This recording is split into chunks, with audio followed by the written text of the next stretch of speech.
Mas mabuti pa sa isang tao ang siya'y bitinan sa leeg ng isang malaking gilingang bato at ihulog sa kailaliman ng dagat kaysa siya'y maging sanhi ng pagkakasala ng isa sa maliliit na ito na nananampalataya sa akin.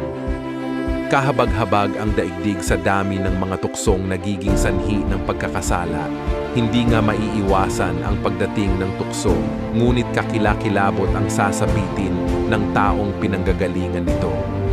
Kung ang iyong kamay o paa ang nagiging sanhi ng iyong pagkakasala, putulin mo iyon at itapon. Mas mabuti pa ang magkaroon ng buhay na putol ang isang kamay o isang paa kaysa kumpleto ang iyong dalawang kamay at dalawang paa na itatapon sa apoy na hindi namamatay. Kung ang mata mo naman ang siyang nagiging sanhi ng iyong pagkakasala, dukitin mo ito at itapon.